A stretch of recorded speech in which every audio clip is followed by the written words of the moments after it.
Hello candidates, I am going to dictate you a passage from Kailash Chandra magazine. So please get ready for the dictation. The dictation will start after 15 seconds.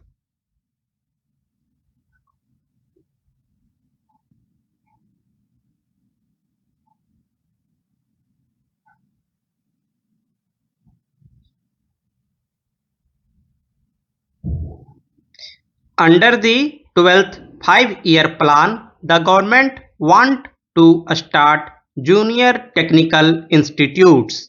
But so far, the education department is not in a position to know what type of junior technical institutes are going to be established in the country.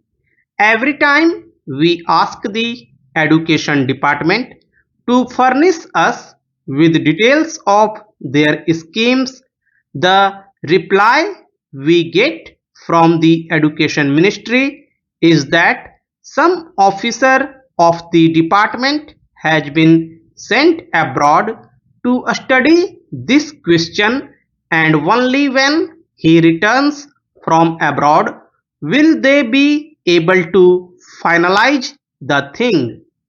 An officer of the education department has been sent to study these institutions in France. I think he must have spent 4 or 5 months in France. But the reply that the education ministry has given is that he could not study the entire scheme, and he wants some other officer to be deputed to study. As I said before, under the 12th 5-year plan, we are to start junior technical institutes, but so far the education department is not in a position to give even the correct information to those private agencies which are there ready to start these schools. Therefore, I request the education department not to sleep over things but to take very active steps in collecting the necessary information and in helping the private agencies who want to start these institutes in this country. I know my people are suffering because they have been given a very defective type of education. Today we have to depend upon the reservations. Whenever any vacancy occurs in a department, that vacancy, even if it is reserved, is not filled by a scheduled caste man. Naturally, this type of education will not help a candidate to choose any other profession except to depend upon government establishments. Therefore, it is necessary at least to see that the scheduled castes, the scheduled tribes, and the tribal people do not depend upon the reserved services. They must be given technical education. For that, the education department will have to spend enormous money.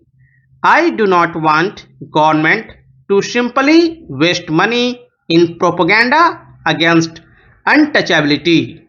This is a real step which would definitely improve the conditions and make the scheduled castes to be independent, that is without being dependent upon government services. Therefore, I would like the Home Ministry to give a special directives to all the state governments.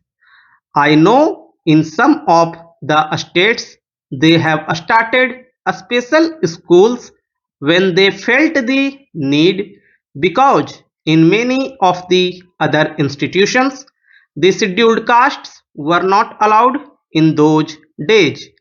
At that time, there were many states which had started a special schools to cater to the needs of the scheduled castes.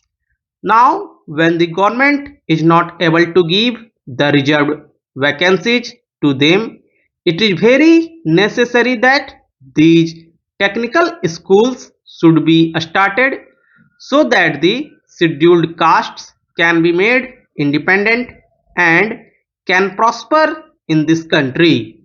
I join my friend in expressing satisfaction at the fact that the national income has recorded an increase of 18%, perhaps 7% more than the estimated increase. But I do not find evidence of this in any appreciable increase in the standard of living in the villages. I should like to know from the finance minister if this increase in national income is reflected in the general living of the people. Have they tried to find it out either by any sample survey or by any other method? We should know whether the benefit has reached the common man. As far as I am concerned, my own experience is that unemployment in the rural areas continues to be as high as it was before, if it has not recorded any increase.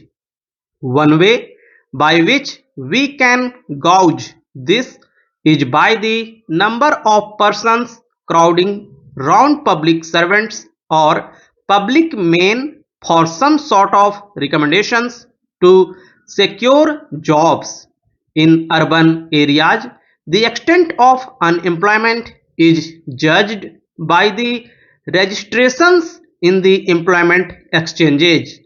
I do not suppose there is any such device for the rural areas, and I think our experience can be dependent upon to some extent for finding out the extent of unemployment.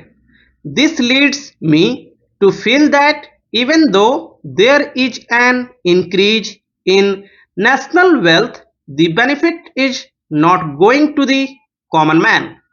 Therefore, I feel that we should bring about a very drastic change in the property relations.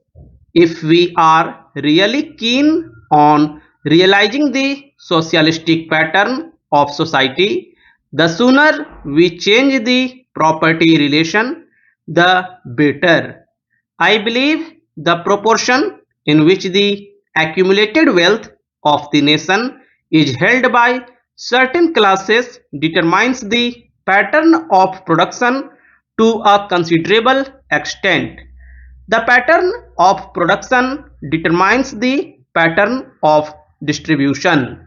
We cannot therefore secure distributive justice unless and until there is a change in property relations. We have therefore abolished the sanctity attached to the properties, and we have made compensation payable to those who are expropriated non-justiciable.